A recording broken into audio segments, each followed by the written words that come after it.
Mesdames, Messieurs, bonsoir. On prend toujours un grand plaisir à vous retrouver, plaisir qui est sûrement partagé par vous-même depuis chez vous. Je voudrais commencer cette émission en vous annonçant une bonne nouvelle.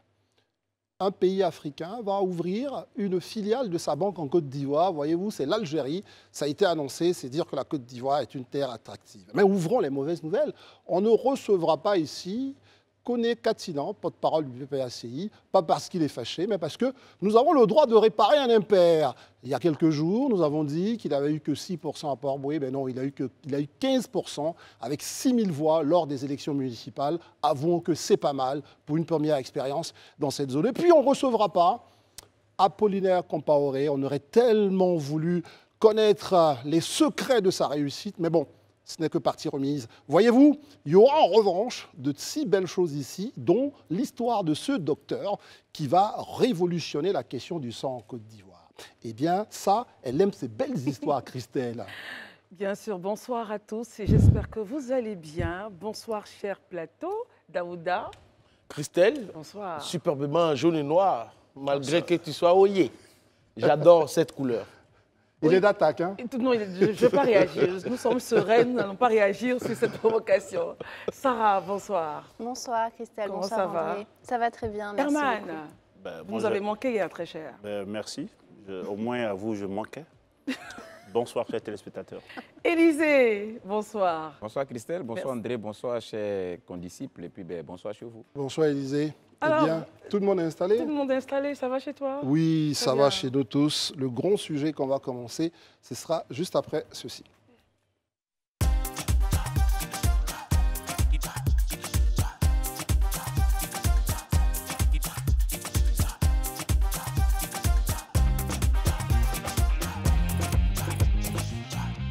Ma très chère Christelle, le RHDP n'en démord pas. Ils l'avaient annoncé, ils sont passés donc à l'action. Ils ont dit que nous, les indépendants et tous ceux qui sont des semeurs de troubles dans la discipline du parti seront sanctionnés. Eh bien, on l'a vu ce matin dans les journaux.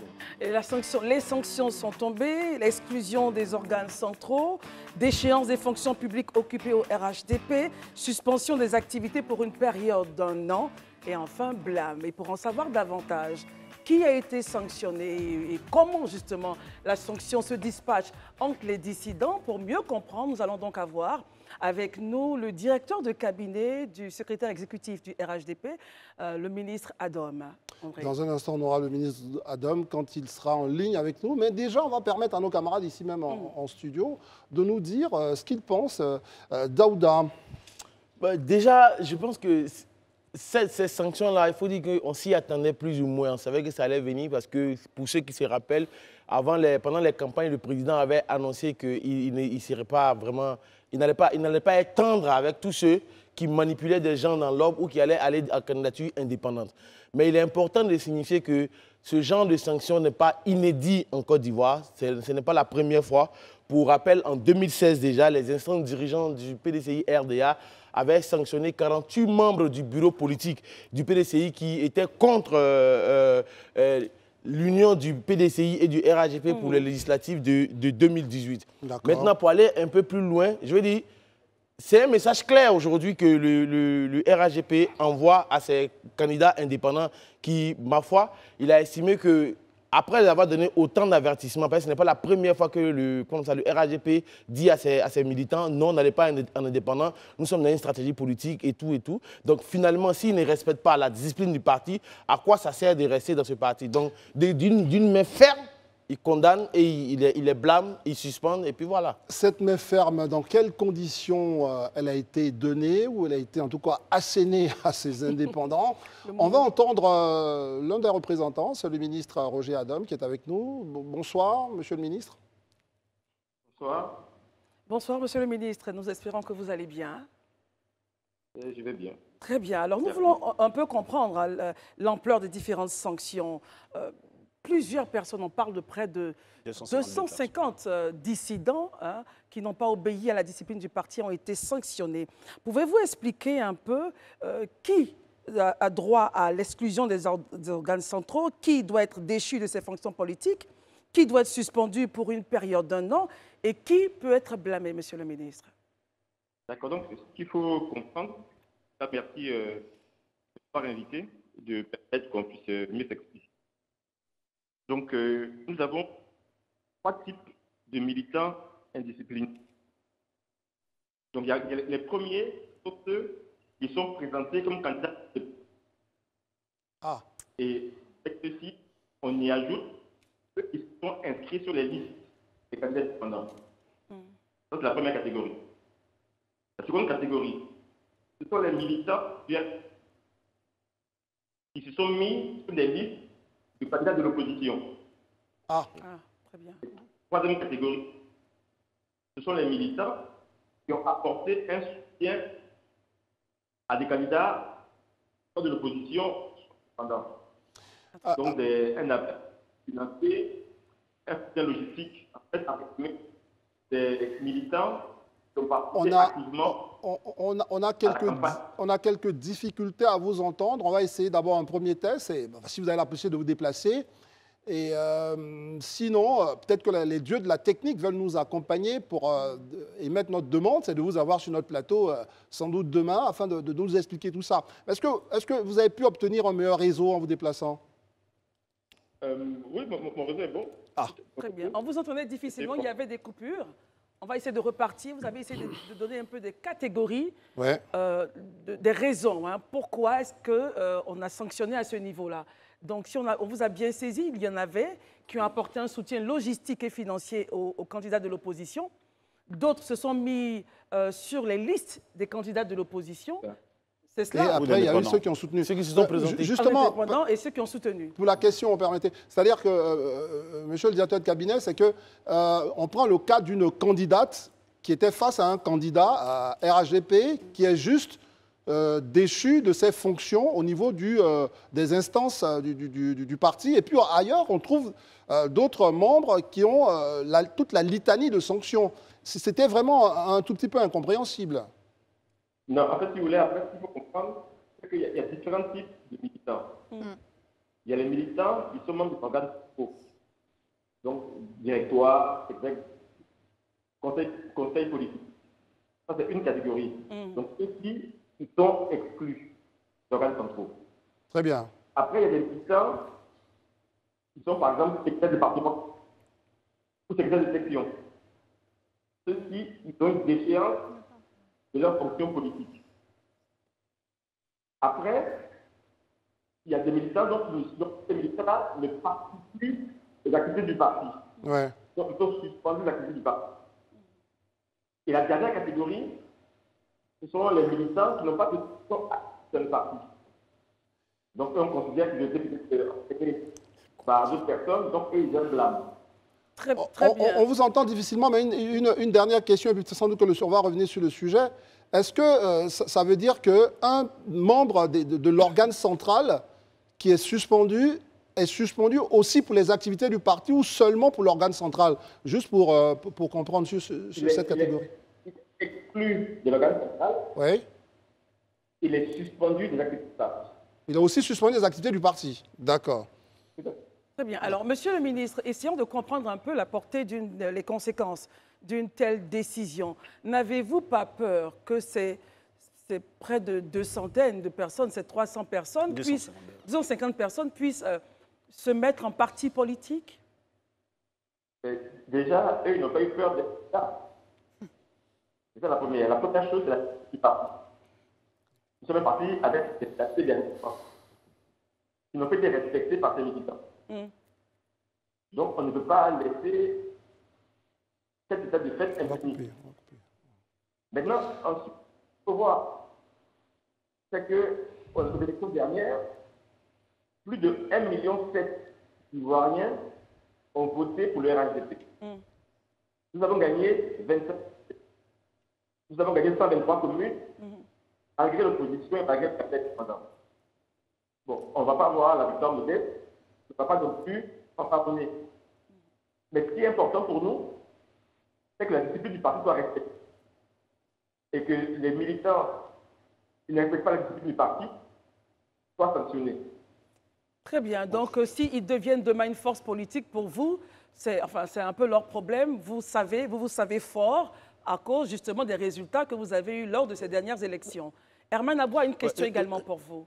Monsieur le directeur du cabinet du secrétaire exécutif du... Permettez qu'il finisse. S'il vous plaît. Oui, ce n'est pas que de savoir On fort. n'entend pas bien, on va couper. C'est surtout de respecter l'institution du parti. Très bien, c'est bon. Alors, je pense qu'on a des difficultés à vous saisir. Je serais plus à l'aise, et André également, et tout le plateau, si vous avez le temps demain, ce serait bien de vous avoir ici pour élaguer la question de fond en comble et qu'on vous saisisse bien parce que la connexion est quelque peu difficile. Difficile. En tout cas, on vous remercie, monsieur Adam Reger, de vous être prêté au jeu. Merci en tout cas d'expliquer vos actions aux Ivoiriens et de permettre justement à nos contributeurs qui sont ici même, qui vont commenter tout de suite tout ce qu'ils viennent d'entendre, même si ça a été un peu difficile. Très bien, Herman, on vient d'entendre justement les bases de ces sanctions du RHDP.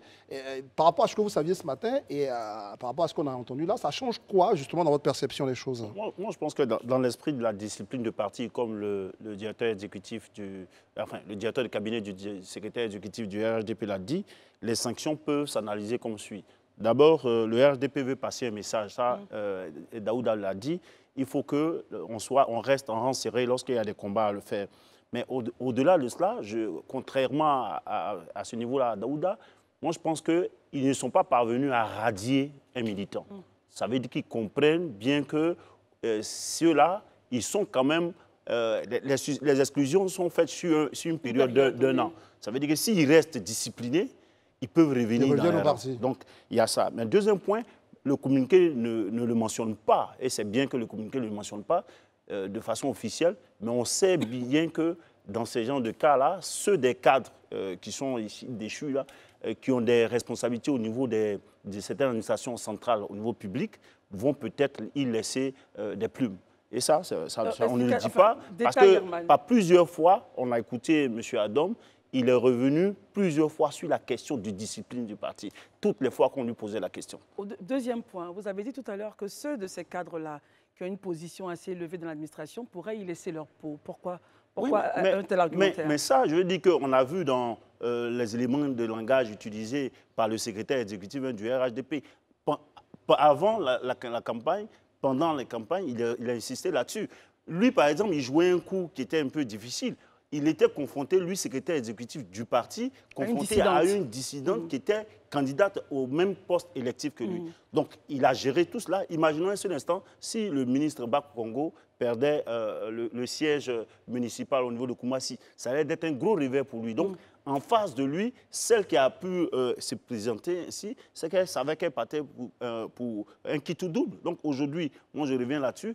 Ils ne le disent pas, mais forcément, dans l'administration centrale, on saura. Selon vous, on aura des changements de position. On aura quand même des changements de position. Je suis en accord. Moi, je dis... Daouda, s'il vous plaît. On vous a entendu.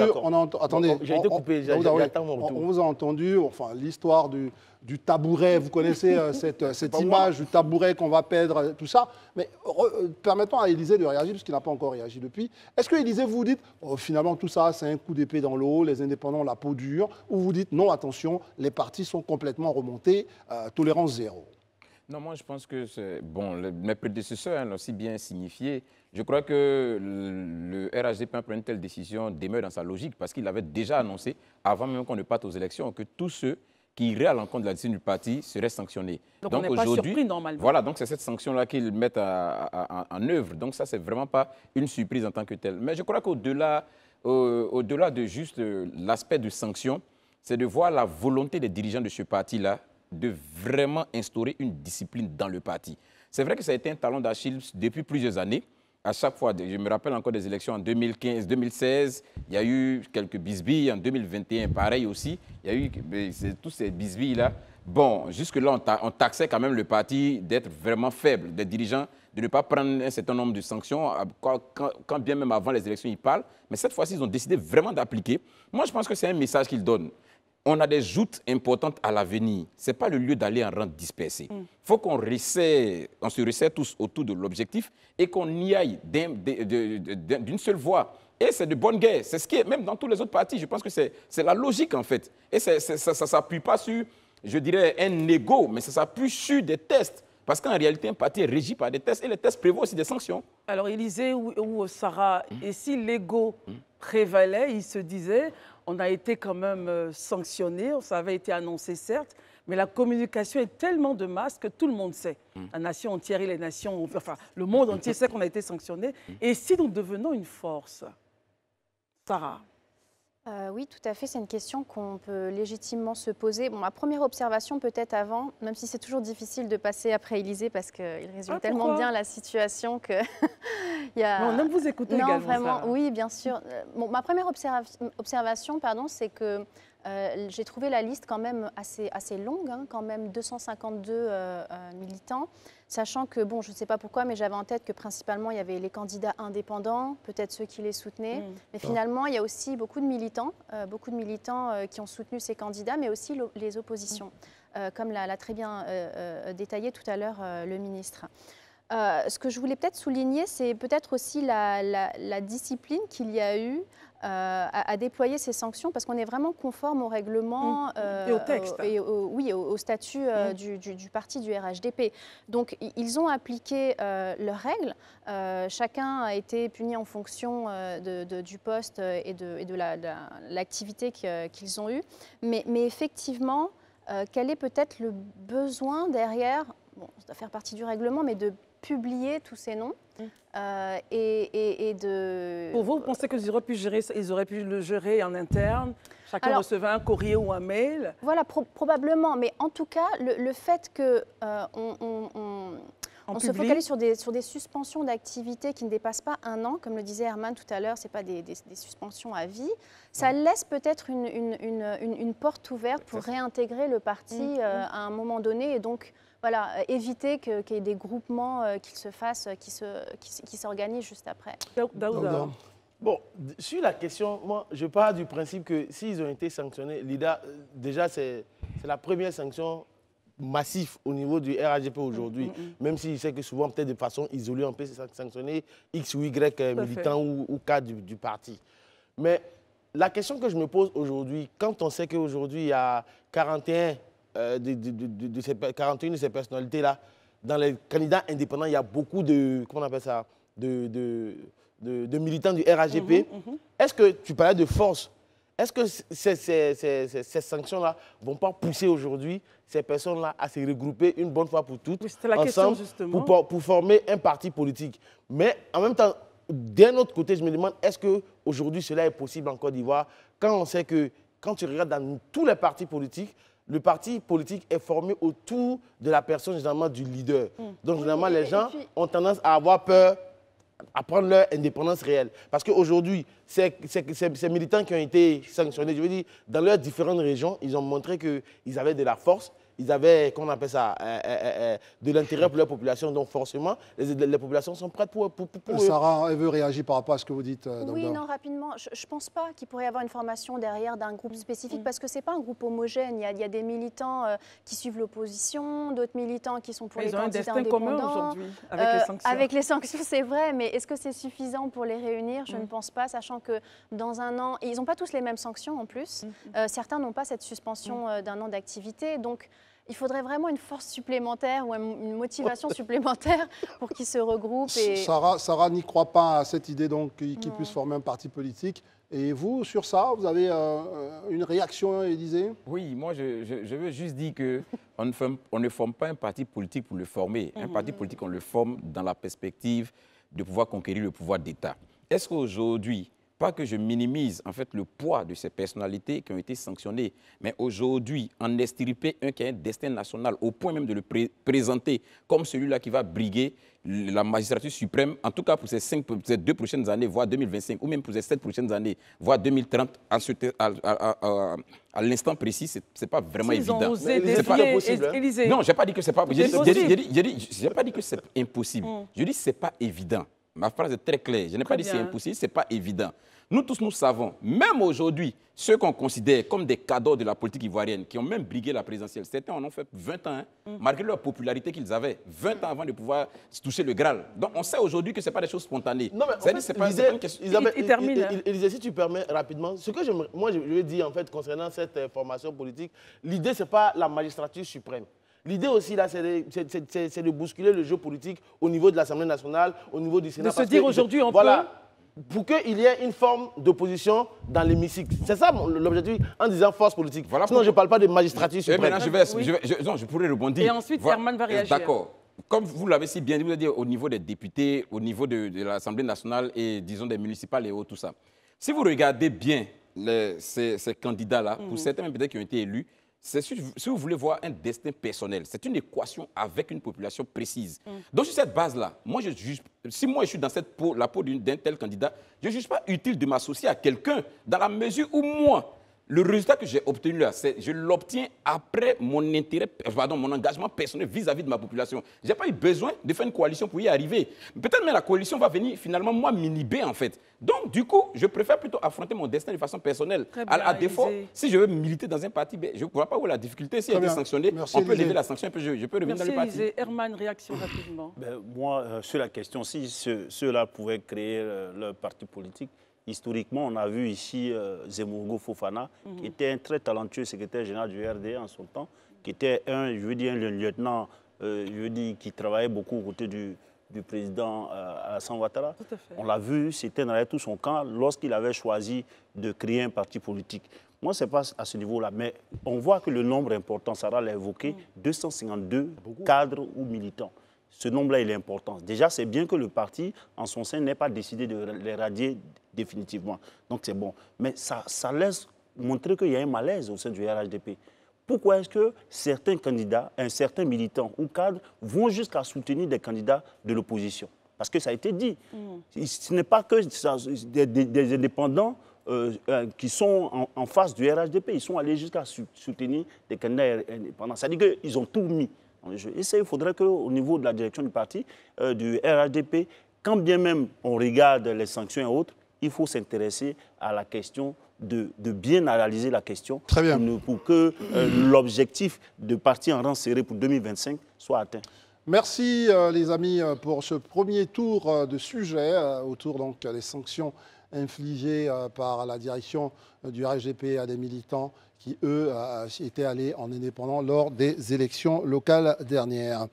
On continue toujours de dérouler en info du jour l'actualité du pays. C'est bien sûr les récentes nominations du président Alassane Ouattara pour le Sénat.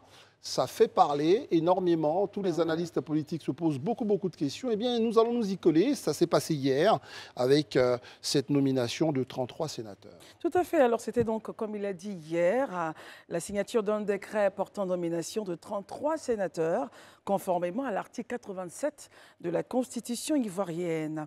Et sur la liste des 33 sénateurs dont la liste est publiée, voilà, vous l'avez à l'antenne, on note que 8 nouveaux sénateurs font leur entrée à la Chambre haute ce lundi 9 octobre 2023, que sont donc Ekra Kwaku Antoine, Kwame Norbert, Sidibé Vali, Tiakore Odje Joseph, Touré Bourama, Kamara Kamisoko Kandia, Konate Bintou et Soukoulé Kadi Épouse Kone. Alors, très bien.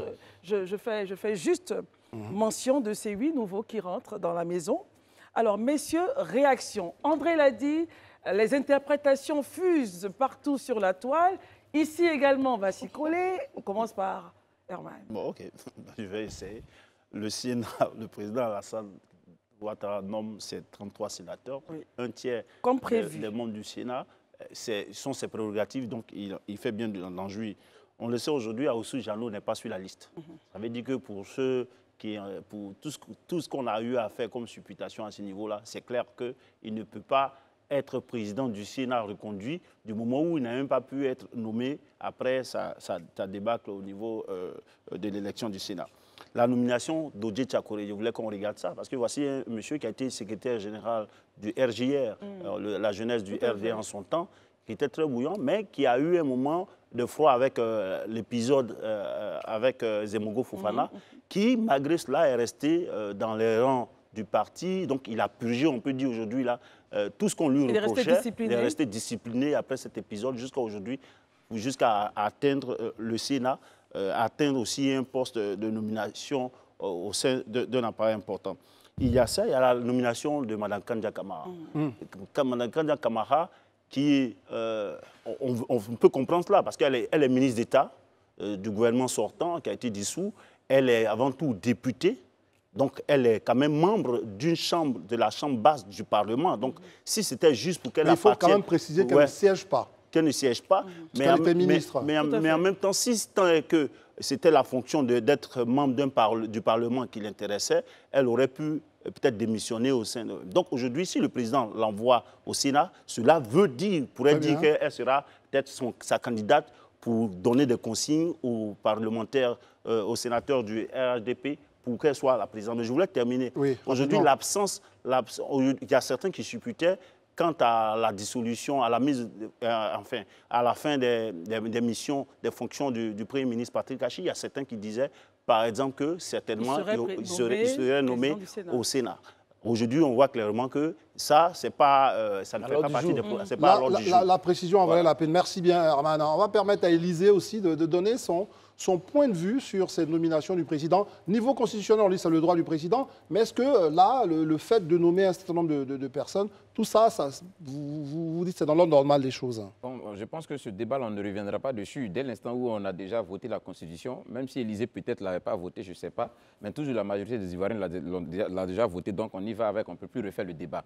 Ce sont ses prérogatives, il peut nommer les sénateurs, il peut nommer le 1/3, il joue de ses prérogatives, comme l'a dit Herman. Donc à ce niveau, je pense qu'il n'y a pas de débat. Moi, je note juste que sur l'entrée, comme Herman le disait, on note quand même une personnalité non des moindres. L'ancienne ministre d'État, ministre des Affaires étrangères, Kandia Camara, qui devient sénateur. Donc du coup, on est tous unanimes à dire que pour le prochain gouvernement, elle n'est plus candidate à un poste au prochain gouvernement dès l'instant qu'elle rentre au Sénat. Mais ça me fait poser beaucoup de questions. Pour lesquelles, Élysée? Oui, parce que déjà pour moi, c'est vrai, tout à l'heure André le disait, elle ne siège pas au Parlement, mais elle est députée. Elle est maire, et là on vient de la nommer sénateur. C'est vrai qu'elle ne siégera pas en tant que députée, elle va venir au Sénat, ça c'est normal. Mais je me dis que dans la perspective de permettre l'éclosion, ça c'est ma lecture, l'éclosion vraiment de personnalité, dans la perspective de créer une nouvelle classe politique, comme on le dit, vraiment avec de nouveaux acteurs, il aurait été peut-être bien si l'objectif était tant dans la vision de l'amener là, que peut-être cette porte de député et autres soit cédée peut-être à quelqu'un d'autre. Ça aurait oui, mais permis... c'est cédé, Élysée. Bon, quand je dis cédé, c'est sur l'affiche. Quand on dit aujourd'hui le député d'Abobo, c'est elle, le député d'Abobo, non? Pas du tout. Mais c'est pas elle. Aujourd'hui, elle n'est c'est plus pas comme ça que députée ça se d'Abobo. passe. Parce Et à que son suppléant Attendez, les gars, partagez-vous la parole. En fait, parce que selon le code électoral, en son article 23, chapitre 7, en fait, C'est ça. voilà, et le mandat des sénateurs, tu parlais des sénateurs, est incompatible avec certaines missions, Bien notamment sûr. président d'institution et autres. Bien sûr. Mais aujourd'hui, le choix revient à Mme Kandia Camara C'est ça. de renoncer. Et aujourd'hui, elle ne peut plus revendiquer son droit à l'Assemblée nationale. Donc, Voilà. du coup, elle l'a laissé carrément. Ils Du vont coup, vous elle va au renvoyer Sénat. sur notre terrain. La question, c'est pas celle-là. Voilà, parce que là, il dit... Je voulais faire quand même une précision. il veut faire une Moi, je pense précision. que la question de son incompatibilité à aller au Sénat ne se pose pas, parce qu'elle est ministre d'État, membre du gouvernement, c'était déjà incompatible. Donc, elle a laissé cela à son titre de député, la société de suppléant, député, ouais. au suppléant. Ouais. Donc, il Ça, faudrait y a pas de qu'il débat n'y ait là-dessus. pas un problème là-dessus. Élysée, Elle soyez n'est- plus clair, un peu plus clair Ok. dans votre propos. Elle n'est pas, depuis le vendredi dernier, tu sais qu'elle n'est plus membre du gouvernement, parce que le gouvernement n'existe plus. Bien sûr. Voilà. Donc, n'étant plus membre du gouvernement, de facto, elle peut revenir à son siège de député parce qu'elle est députée. Sauf Ce qui est que ce n'est pas normal. le cas. Elle va C'est au ce qu'il Sénat. dit, ce qui est normal. Mais il a dit quelque chose qui est fondamental. Le choix lui revient logiquement à elle de décider de ne plus être. Donc, ce choix-là, logiquement, ne nous est pas encore fait. Elle ne l'a pas dit ouvertement. C'est vrai qu'on l'a nommé, mais est-ce que le choix ouvertement, elle a dit qu'elle renonçait au député, à la députation pour être Mais, sénateur? Élysée, Mais le si fait la qu'elle- fille- le fait qu'elle soit sénateur, enfin, Si la liste- je pense que si la- le fait qu'elle soit sénateur, on a déjà la réponse. Parce qu'elle a accepté d'être sénatrice. Parce qu'on ne l'a pas nommée contre son gré. C'est ça. Donc forcément, à partir du moment où elle a accepté d'aller au Sénat, elle ne peut plus être députée, elle ne peut plus facto, revenir bien sûr, revendiquer parce que les revendiquer. deux fonctions sont incompatibles. En fait. C'est pour vraiment, on comprend votre raisonnement. Vous vouliez parler du renouvellement de génération, tout ça. Mais est-ce que là, quand même, le fait qu'elle soit aujourd'hui sénatrice, elle demeure quand même maire, est-ce que de votre point de vue, ça peut rentrer dans ce que vous dénoncez ou vous vous dites là, c'est plutôt ça va? Non, moi, bon, en fait, dénoncer, peut-être que ce n'est pas le thème choisi, mais quelque chose que je vais relever juste. Moi, je veux dire aujourd'hui, il faut que le président lui-même l'a dit, c'est-à-dire qu'il est dans une dynamique vraiment de permettre à une génération de monter, de permettre à la classe de se rafraîchir. Et ça ne peut pas se faire si on n'a pas de nouveaux acteurs au devant de la scène. Si on n'a pas des visages nouveaux qui montent au devant de la scène, ça devient un peu compliqué. Parce que dans l'opinion aussi, il y a des signaux qui sont donnés. Les signaux qui sont donnés dans l'opinion, c'est qu'on reconduit les mêmes sur plusieurs postes. Et ça fait des cumuls. Et c'est ce que les gens retiennent en fait. Et souvent, ce n'est pas des signaux qui sont bien accueillis dans l'opinion. En même temps, Élisée, le pouvoir discrétionnaire du président lui donne la capacité de nommer qui ça, on ne le nie pas. Ça, on ne le nie pas du tout. Mais vous estimez qu'il aurait fallu positionner quelqu'un d'autre? On ne le nie pas du tout. Sarah, votre point de vue sur la question? Oui, je suis d'accord avec Élisée. On ne le nie pas du tout, mais c'est quand même quelque chose qui est discuté actuellement.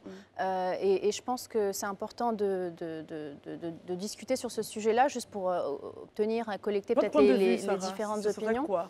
Alors, juste peut-être pour que les gens comprennent de quoi on parle aujourd'hui. Donc, comme vous le savez, il y a 99 sénateurs, 66 qui sont élus au suffrage universel indirect, et puis les 33, le tiers, comme vous le disiez, sont nommés par le président. Et ça, c'est conformément aux dispositions constitutionnelles. Donc, on ne rediscute pas ça. Mais il y a quand même aujourd'hui un débat, il y a des journalistes qui le notent, etc., pour dire, voilà, quelle serait vraiment la légitimité des sénateurs nommés par rapport à ceux qui ont été élus. Enfin, pas légitimité, mais on a envie de se poser la question et de savoir, est-ce qu'il y a vraiment un débat qui devrait avoir lieu par rapport à ces sénateurs qui sont nommés. Mais mon point, juste pour le finir... Je vais vous aider là-dessus. Le point, parce que les autres l'ont dit, c'est que de toutes les façons, là, on ne va pas changer la Constitution aujourd'hui. Non, c'est ça. Donc le président a nommé, il a le droit. Est-ce que vous avez un point précis par rapport aux gens qu'il a nommés, alors qu'il aurait pu en nommer d'autres? Mais justement, j'allais en venir. Mon point, c'est que je tenais quand même à le partager parce qu'il y a un débat aujourd'hui et il y a des gens qui en parlent et il y a des gens qui voudraient qu'on débatte un petit peu de ce point. Mon opinion personnelle, c'est que dans les personnes qui ont été nommées, on a quand même des candidats qui ont un parcours exceptionnel, qui ont des carrières politiques dans la vie économique assez importantes et aussi des personnes qui ont déjà été élues. Ancien maire, on a donc Sidi Bivali qui est l'ex-maire de Minignan et qui est aussi un ancien directeur de l'école normale supérieure, de l'ENS, quand même assez prestigieux et qui a œuvré au prestige de cette institution pendant presque 10 ans.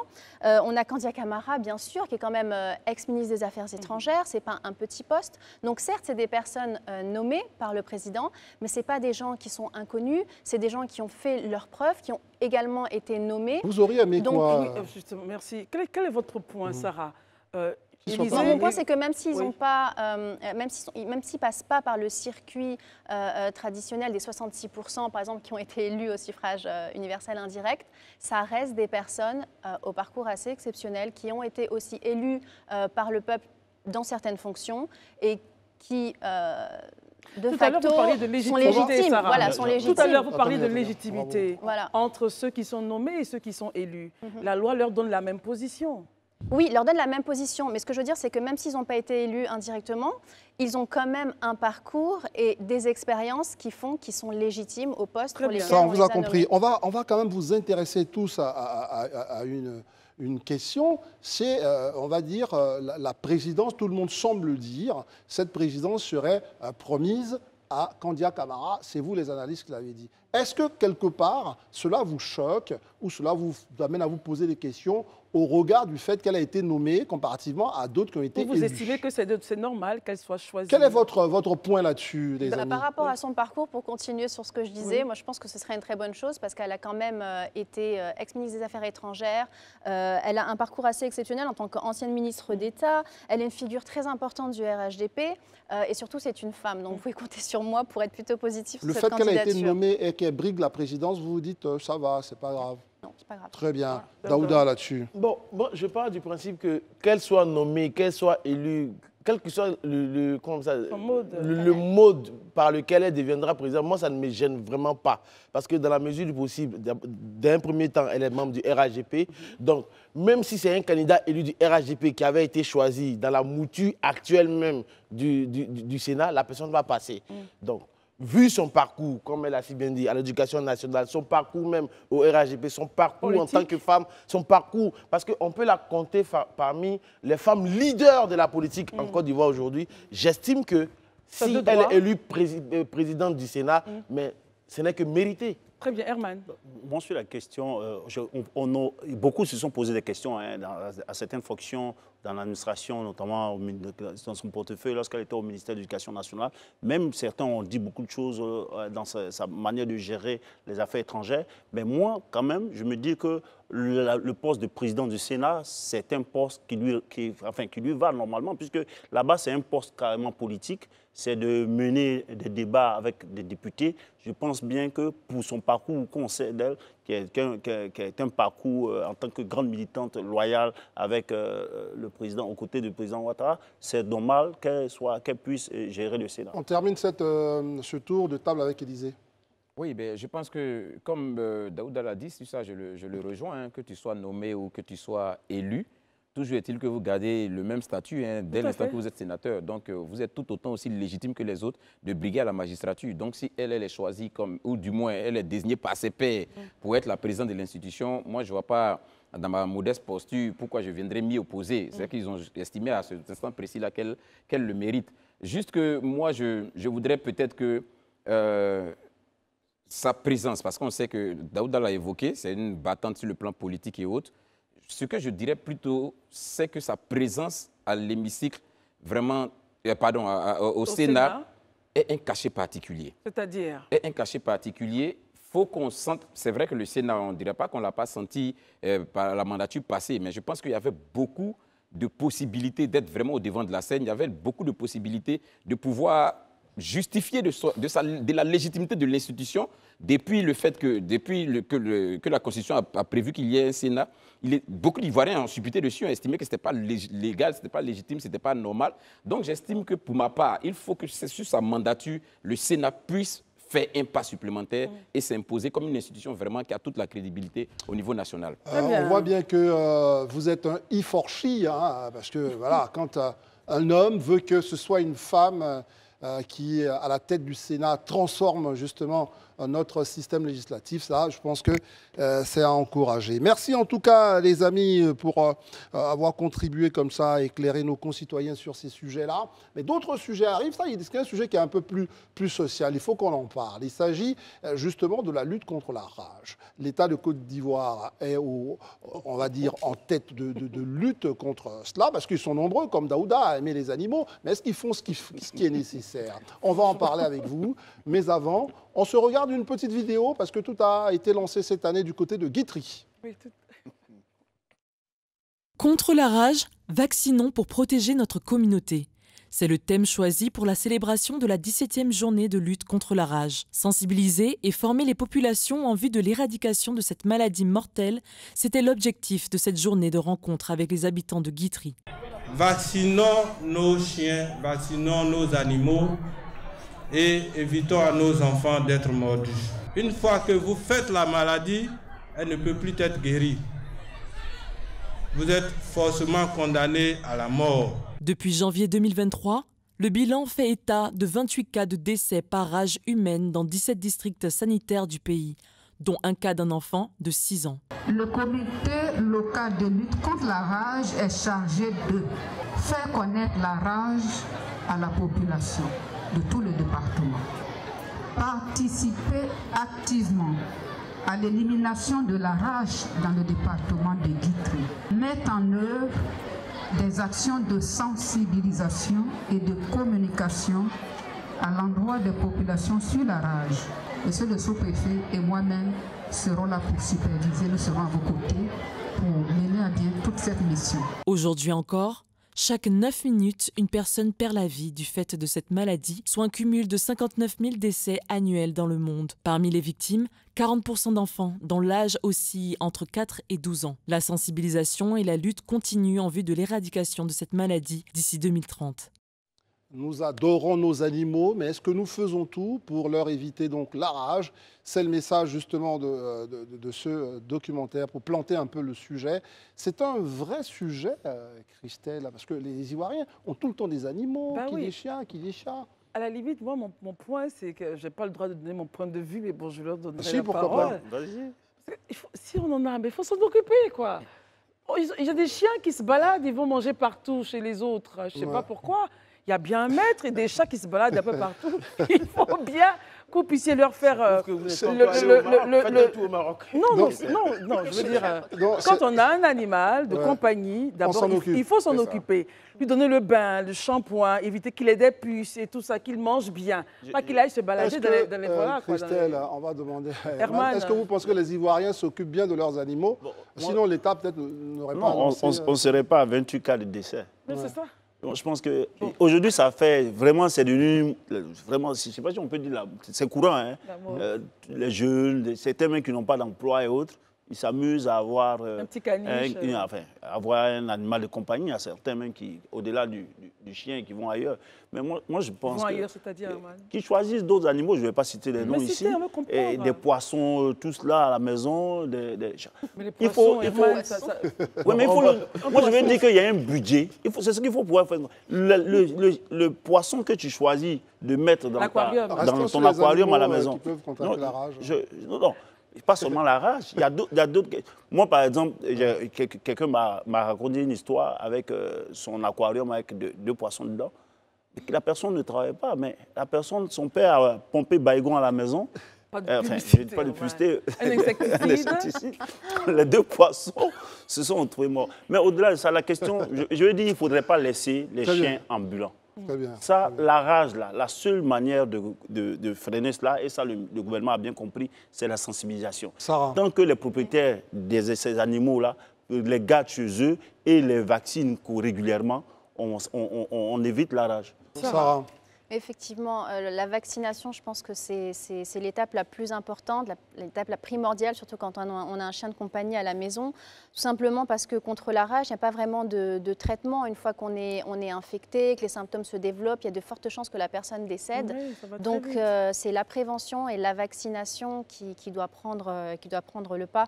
Quand même 40% des victimes sont des enfants âgés entre 4 et 12 ans. On doit être très vigilant. Et voilà, si vous avez un chien de compagnie, faites-le vacciner. Il doit avoir un vétérinaire au moins une fois par an. C'est la moindre des choses. Vous dites faites-le vacciner. Est-ce que vous déplorez, vous, une forme d'irresponsabilité chez ceux qui ont les animaux, Élisée? Vous terminez là-dessus? Oui. Déjà même les faire vacciner, mais même quand ils sont vaccinés, veillez à ce qu'ils ne puissent pas... Voilà, s'attaquer aux gens comme il se doit, parce qu'il peut être vacciné et puis il peut causer encore d'autres sources de dégâts. Donc tout ça, c'est vraiment de la responsabilité de ceux qui ont des animaux domestiques à la maison. Moi, je le dis, hein, c'est-à-dire l'État fait bien déjà à travers cette sensibilisation, mais peut-être qu'il faut, comme souvent on le voit aussi sous certains cieux, il faut peut-être qu'on mette une brigade ambulante. Parce que parfois aussi, on se promène dans les rues et puis on voit des chiens, vraiment, on ne sait pas qui est le propriétaire, qui se baladent dans les rues et c'est des menaces, c'est de véritables menaces ambulantes. Donc ça aussi, il faut qu'il y ait peut-être des brigades ambulantes qui passent et qui voient ces gens de chiens-là, puissent quand même les... Il y a bien un endroit où on Daouda qui, lui, a un joli chat. Et il souhaite vous raconter son histoire. Les chats, ce sont non, j'ai un chat que j'aime bien, qui est vacciné, qui est toiletté, qui ne sort jamais. Et c'est un mâle, il est castré pour ne pas qu'il se promène, justement. Parce qu'en fait, pour moi, il est important de prendre soin de nos animaux de compagnie.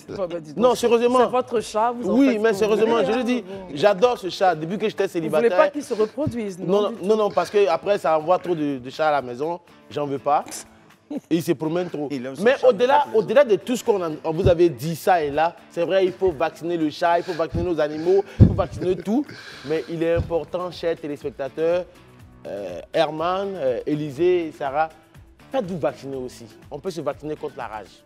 Le vaccin existe. Donc, au-delà du chien et des autres animaux, vous aussi, allez prendre des vaccins pour vous prémunir de ces chiens errants, des gens comme Herman, qui eux-mêmes à la maison, ils ont faim, ils n'arrivent pas à manger, ils veulent avoir un chien chez eux. On va rester franchement. Ça, c'était une attaque. Oui, c'était une attaque gratuite, je sais. Évidemment. Je sais. On va terminer tout ça dans la bonne humeur, parce que, évidemment, les informations que nous allons traiter juste après, c'est évidemment notre compatriote qui vient d'Harvard, auréolé d'une distinction, on en parlera juste après, et puis on aura évidemment encore à entendre l'ensemble de nos camarades. À tout à l'heure. Nous sommes bel et bien là, les amis. Vous pensiez que nous ne serions pas de retour. Eh bien oui, nous sommes là pour encore vous entretenir une petite demi-heure durant Les canaux, vous les connaissez, à 206 pour ceux qui ont choisi donc la télévision numérique terrestre appelée TNT, ou le canal, le bouquet de Canal+, le canal numéro 4 ou numéro 204 206. Voilà, 206 pour le bouquet et 6 pour la TNT. Voilà, c'est bien dit. Perturbé par le chat. Voilà. L'histoire du chat m'a laissé un peu pantois. Donc, aux dernières nouvelles, il n'a pas de chat, il a plutôt une chatte. Voilà. Et qu'il n'a même pas vacciné. Voilà, donc l'information est... Je tiens juste à préciser que c'était un mensonge d'État. On ferme la parenthèse des chats et des chiens. Tout ce qu'on retient, c'est que ceux qui les ont devraient donc bien s'en occuper. Absolument. Et nous, on revient sur le plateau avec un invité. Il est donc diplômé de l'Université de Harvard, CEO de Innovative Healthcare Solutions, prix 2023 de l'innovation en santé publique de l'Université d'Harvard. Nous sommes très, très heureux de vous recevoir, docteur Diagoné Dodier. Bonsoir et merci d'être là. Bonsoir et merci de m'avoir invité. Je suis honoré d'être présent parmi vous. Merci. Une première question comme ça, parce que très souvent on dit non, les chercheurs, ils ne voient rien, ils cherchent mais ils ne trouvent pas beaucoup. Hein. C'est vraiment une petite provocation. Vous dites quoi? Vous battez en brèche à travers cette expérience que vous partagez à la communauté nationale? Vous battez en brèche cette idée-là? Bien entendu, parce que des chercheurs, ils méritent, la Côte d'Ivoire en regorge, et donc des chercheurs qui trouvent, on en a. Et avec vous, on va parler justement de la pénurie de sang en Côte d'Ivoire et votre solution. Ce que vous proposez justement pour ne pas qu'on ait des décès, des pertes en vies humaines. Alors, parlez, avant toute chose, parlons un peu de votre prix, du prix que vous avez obtenu, prix de l'innovation en santé publique 2023 à Harvard.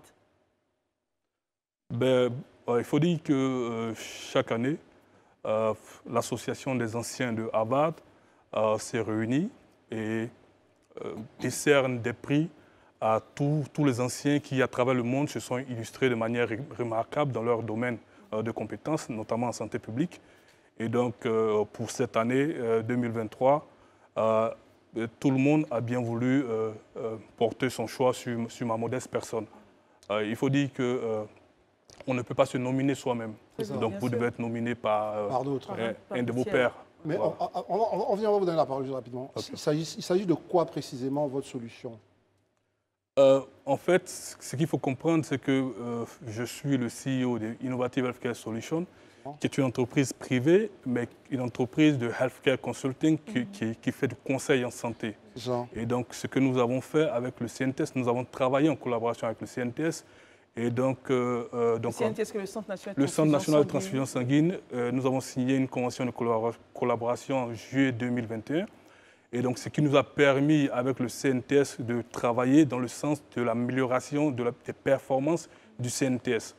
Et pour ce faire, nous avons eu à faire une analyse situationnelle, qui, dans notre jargon, est une analyse qui permet d'aller chercher à trouver toutes les causes sous-jacentes de la problématique que nous essayons de régler, pour pouvoir y apporter des solutions idoines. Qu'est-ce que c'est ces causes?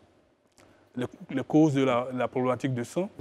Ce que nous avons pu déceler, c'est qu'il y avait un petit découragement des donneurs parce que les donneurs n'avaient plus confiance au système qui était en place. Et puis, il y avait beaucoup d'informations sur un trafic illicite de sang. Donc, certains donneurs estimaient qu'il n'était pas logique pour eux de partir faire des dons de sang quand certaines poches pouvaient se retrouver sur le marché noir.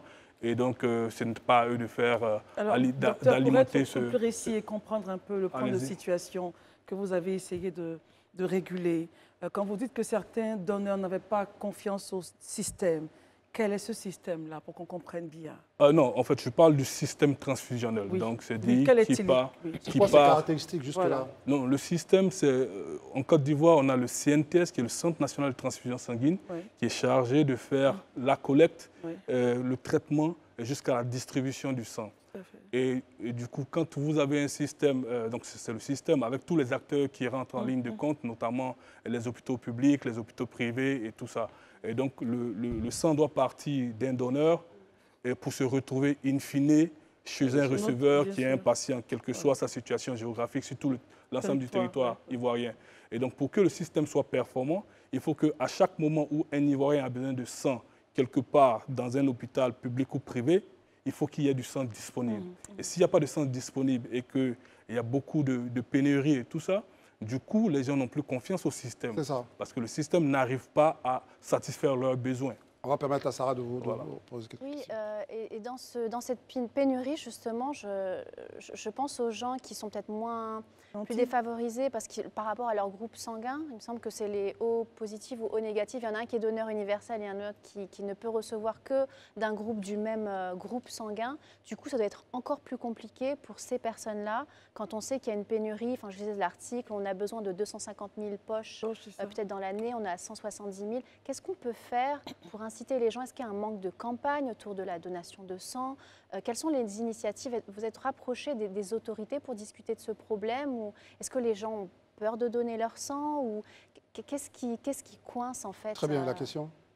Bon, en fait, comme je le dis, on a fait une analyse situationnelle. Et donc, on connaît les causes en fait qui font que les Ivoiriens ne donnent pas du sang. Et donc, je parlais d'un problème de confiance au système, je parlais d'un déficit de communication, parce que si l'Ivoirien lambda n'a pas l'information de ce qu'il est important de donner du sang et que ne pas donner du sang peut entraîner des ravages, des drames au niveau des femmes qui sont en couche, où il y a des hémorragies et tout ça, au niveau des enfants qui font du palu avec des anémies sévères et tout ça. Si les gens n'ont pas conscience de la problématique, ils n'ont pas beaucoup d'incitation à donner. Mais donc, il faut faire de la communication. Donc, il y avait un déficit de communication.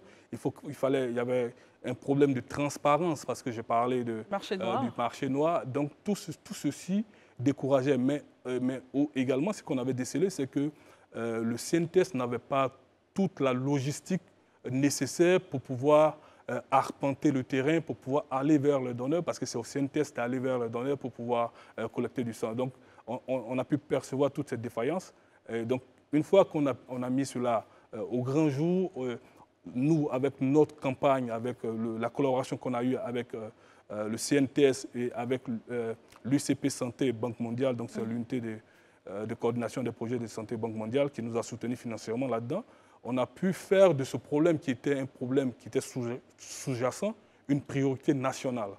Et donc, qui a amené le gouvernement à prendre des décisions sur lesquelles on pourrait revenir. Vous avez reçu donc le prix de l'innovation de l'université de Harvard, donc de santé publique, Harvard qui est aux États-Unis. Comment le prenez-vous quand on sait que dans vos propres pays, en Côte d'Ivoire, on n'a pas encore reçu de distinction? Et puis, deuxième chose, quels sont les chiffres de votre exploit, on pourrait le dire ainsi, qui ont tapé à l'œil du jury qui a procédé à la remise de ce prix-là? Bon, ok, c'est toujours un sentiment de fierté de recevoir un prix, et notamment de Harvard, qui est une université prestigieuse. Mais je veux dire, quand on s'engage dans un combat comme celui-là, on ne va pas pour des prix, en fait. On va pour sauver des vies, pour aider à transformer le système de santé ivoirien. Parce que nous sommes ivoiriens, donc nous avons acquis des compétences ici et ailleurs. Et donc on revient mettre ces compétences au profit de notre pays.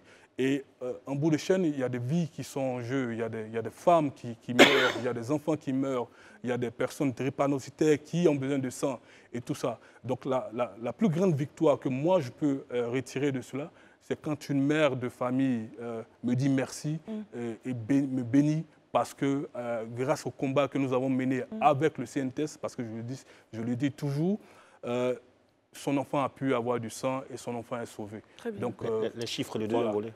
Vous avez dit quoi? Les chiffres concernant de son exploit, à quel niveau on a pu voir la réduction de cette pénurie-là? L'influence de votre... Oui, en fait, l'une des choses qui était la conséquence du travail que nous avons fait, c'est bien entendu le fait que le gouvernement ait pris réellement conscience de la problématique et ait permis de réduire le prix de la poche de sang à 3 000 francs. Et donc ça, c'est quelque chose de vraiment à féliciter. Et je félicite le gouvernement de Côte d'Ivoire pour cela. Mais en même temps, ce qu'il faut noter, c'est qu'aujourd'hui, on va dire qu'on a pratiquement annihilé le trafic illicite de sang. Comment? Voilà. parce qu'on a réduit le prix de la poche de sang. Donc, et aussi, le gouvernement a mis à disposition des numéros verts pour quiconque voudrait bien dénoncer un acteur qui est dans le système, qui aurait l'intention de vendre la poche de sang à plus de 3 000. Donc, j'attire l'attention des populations. Il faut utiliser ces canaux-là, parce que s'il y a quelqu'un qui vend du sang à plus de 3 000 et que l'on n'a pas l'information, on ne peut rien faire. Donc, c'est aux populations de faire la police pour que le trafic illicite des sang ne soit pas perpétué. Voilà. Élysée Bouloubeu. C'est vrai qu'avec le gouvernement, vous êtes arrivé en tout cas à mettre en place cette réforme-là qui permet aujourd'hui d'avoir le sang à ce prix-là, qui est vraiment une révolution. On serait intéressé de savoir quelle serait la prochaine étape. C'est vrai que là, c'est un très bon résultat, mais on ne saurait se satisfaire juste de ce résultat. On veut aller plus loin. C'est quoi la prochaine étape de cette collaboration? Je tiens d'abord à saluer le professeur Sekongo, qui est le nouveau directeur du Centre national de transfusion sanguine, avec qui j'ai de très bons rapports. Un homme très engagé. Voilà, il a pris fonction hier et on s'est parlé. Et il est question pour nous de continuer notre collaboration. Mais ce que nous recherchons ici, c'est de pouvoir atteindre l'autosuffisance en produits sanguins. Pour que la Côte d'Ivoire soit dite autosuffisante en produits sanguins, il faut qu'on ait 1% de la population qui donne du sang. Donc, si nous sommes autour de 26 millions, il faut qu'on puisse avoir 260 000 poches de sang annuelles. Et donc, ça, ce sont les objectifs que nous sommes assignés. Et nous allons travailler avec le CNTS, avec l'UCP Santé, dont je tiens à saluer le coordinateur Conan Clovis, qui nous aide financièrement sur la question. Très bien.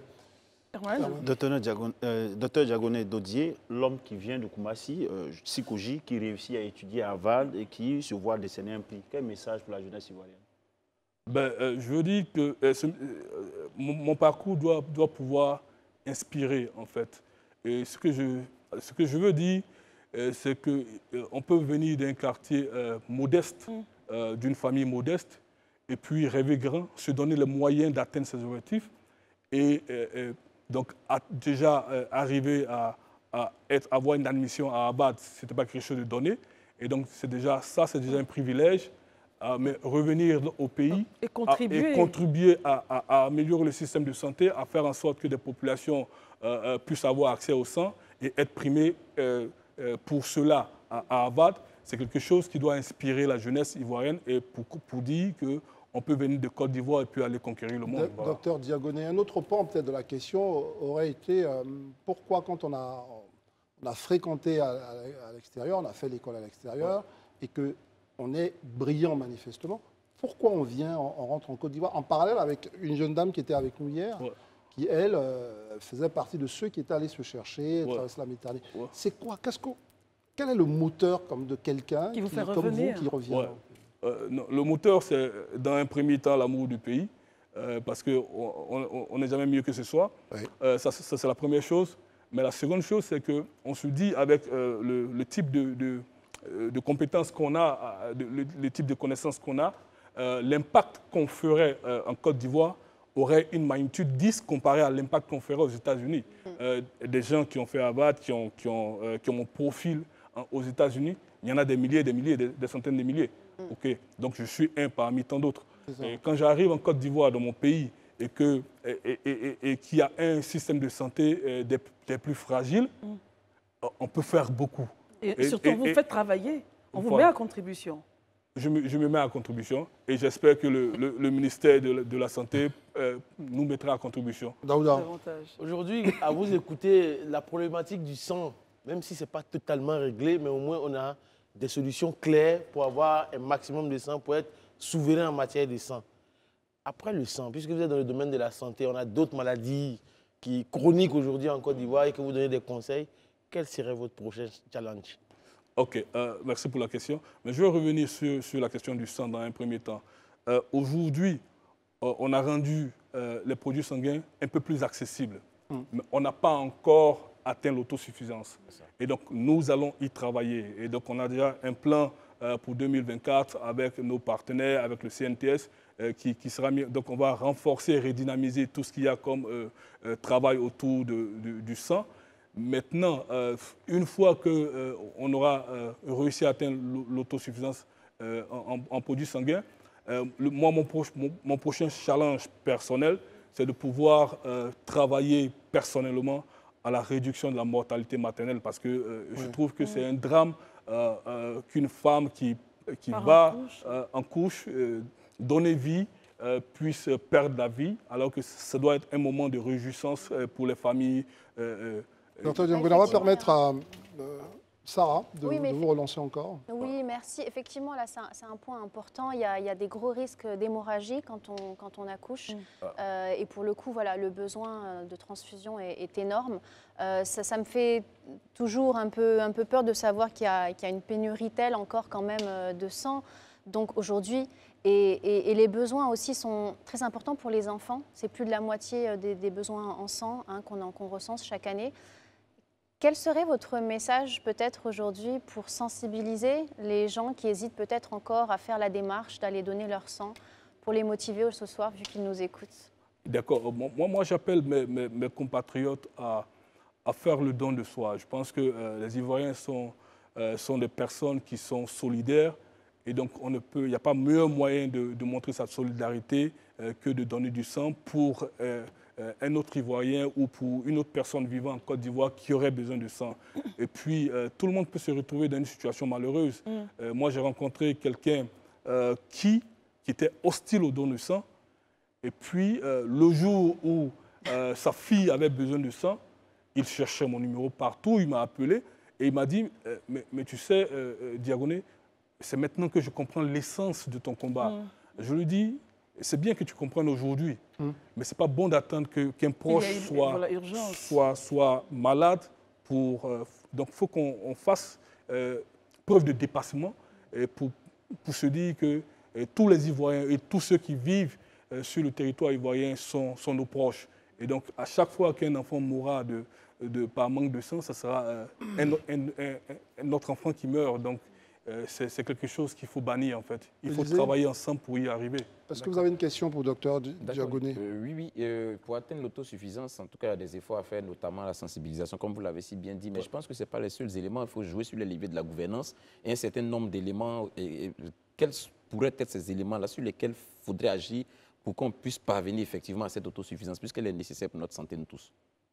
Je pense que l'un des leviers sur lesquels il fallait jouer, c'est d'abord le prix, donc réduit le prix du sang, le prix de la poche de sang. Ensuite, uniformiser les prix, parce qu'avant, il y avait le prix du privé et le prix du public. Aujourd'hui, 3 000 francs, aussi bien au privé qu'au public.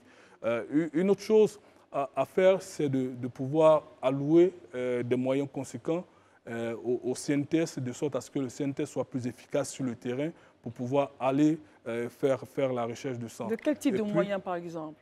Oui, ça a déjà commencé parce que le gouvernement avait alloué déjà autour de, je crois, entre 2,5 milliards ou 5 milliards au CNTS pour se rééquiper. Et maintenant, il y a des unités opérationnelles qui sont sur le terrain qui ont besoin de moyens au quotidien pour aller faire des campagnes et tout. Et donc, pour nous, c'est de faire en sorte aujourd'hui de garantir la transparence.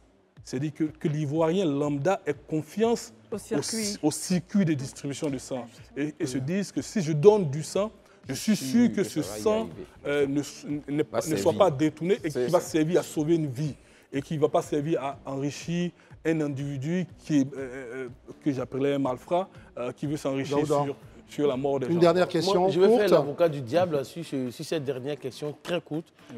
Est-ce que dans votre stratégie avec le CNTS, est-ce que vous avez pensé à la stratégie, par exemple aux États-Unis, par exemple, des donneurs de sperme qui sont payés pour? Est-ce que pour aujourd'hui, quand quelqu'un va lui donner son sang, est-ce qu'on ne pourrait pas, au lieu d'un pain, une sardine et de la sucrerie, lui dire, bon, on te donne un 2000, ça pourra encourager des gens à donner leur sang chaque 3 mois, par exemple. Maintenant, au docteur de répondre. C'est une bonne question. J'en parlais ce matin avec mes collaborateurs. Nous sommes en train de regarder ce qui se fait au Nigeria. Au Nigeria, il y a deux modes. Il y a un mode où il y a des donneurs volontaires et puis il y a un autre mode où ils sont payés. Et ce qui a été remarqué, c'est que le taux les personnes qui sont payées ont un fort taux de prévalence en VIH-Sida. Pourquoi? Parce que si aujourd'hui vous dites qu'on donne 5 000 francs à qui donne une poche de sang, tout le monde ira. C'est-à-dire tous ceux qui ont des problèmes d'argent, ils iront. Quelle que soit leur situation de santé. Écoutez, donc vous aurez plus de chances de trouver plus de personnes infectées dans ce lot-là. Mais les personnes qui vont donner le sang volontairement sont des personnes qui ont pris conscience du don de sang. Et donc, une fois qu'elles se sentent un peu malades, elles refusent elles-mêmes de partir donner du sang. Donc, il y a un taux qui est faible parmi ces personnes-là. Donc, c'est pour ça qu'aujourd'hui, l'OMS essaie de vulgariser le don volontaire, du sang. Et c'est sur ça qu'on doit pouvoir jouer. Mais sinon, donner de l'argent, c'est pas trop Très bien. Donc, ce sont donc des visions de la vie en société donc, sur ces questions-là. On appelle à beaucoup plus de volontarisme de la part des uns et des autres. En tout cas, vous étiez avec nous, docteur Diagoné Dodier, parce que déjà, vous êtes un acteur de l'innovation dans les domaines de la santé. Et pour ce faire, vous avez été primé par votre université de base, mais sachant qu'il y a des milliers d'étudiants qui y passent, et c'est sur vous que les choix se sont portés. On est tout heureux de cela. En tout cas, merci d'avoir répondu à notre appel. Merci à vous. Merci d'être venu montrer le chemin à nombre de nos concitoyens. Merci à tous, Christelle. Oui, et surtout merci d'être venu donner l'information qu'au public comme au privé, la poche de sang désormais coûte 3 000 francs. On n'a pas eu le numéro vert par contre, où il fallait dénoncer les esprits chagrins qui voudraient faire... je ne l'ai pas en tête, mais je pense qu'ils pourront le trouver peut-être sur votre page Facebook. Très bien, très bien. Bien sûr. No problem. OK. Donc, André, merci. Une autre journée vient de se terminer. On se retrouve demain. On se retrouve demain, Daouda. Merci. Sarah, merci. Herman, on est ensemble. Élisée. Merci, ce fut un plaisir. Merci aux équipes éditoriales et techniques qui ont travaillé, Maï, Rassis, Eliane et toute la team technique qui ont travaillé d'arrache-pied pour avoir donc cette antenne-là, cette émission. On se retrouve demain, 19h, 20h30 pour une autre émission du Grand Talk. D'ici là, portez-vous bien et n'oubliez pas, les programmes continuent sur Live TV. Bonsoir.